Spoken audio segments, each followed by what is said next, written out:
ones from north of Canada start hitting the US a few minutes later.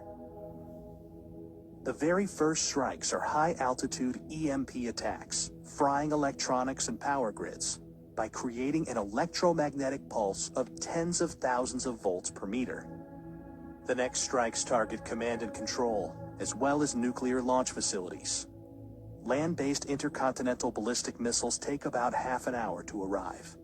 Major cities are targeted, both because they contain military facilities and to stymie the enemy's post-war recovery.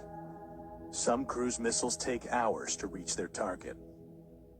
Each impact creates a fireball about as hot as the core of the sun, followed by a radioactive mushroom cloud. These intense explosions vaporize people nearby and cause fires and blindness further away. The fireball expansion then causes a blast wave that damages buildings, crushing nearby ones. The United Kingdom and France have nuclear capabilities and are obliged by NATO's Article 5 to defend the US. So, Russia hits them too.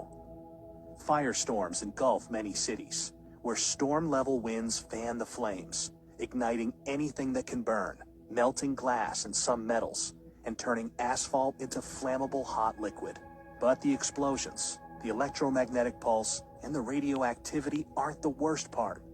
Nuclear winter is, caused by the black carbon smoke from the nuclear firestorms.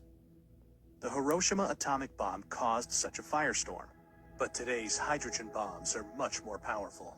A large city like Moscow, with almost 50 times more people, can create much more smoke. And a firestorm sends plumes of black smoke up into the stratosphere, far above any rain clouds that would otherwise wash out the smoke. This black smoke gets heated by sunlight, lofting it like a hot air balloon for up to a decade.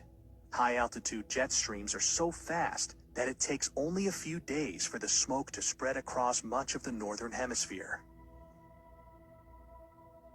In the meantime, Earth gets freezing cold, even during the summer, with farmland in Kansas cooling by about 20 degrees centigrade, or 40 degrees Fahrenheit, and other regions cooling almost twice as much.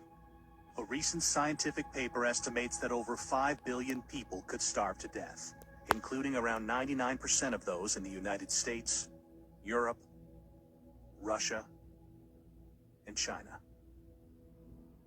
We obviously don't know how many people will survive a nuclear war. But if it's even remotely as bad as scientists think, then it has no winners, merely losers.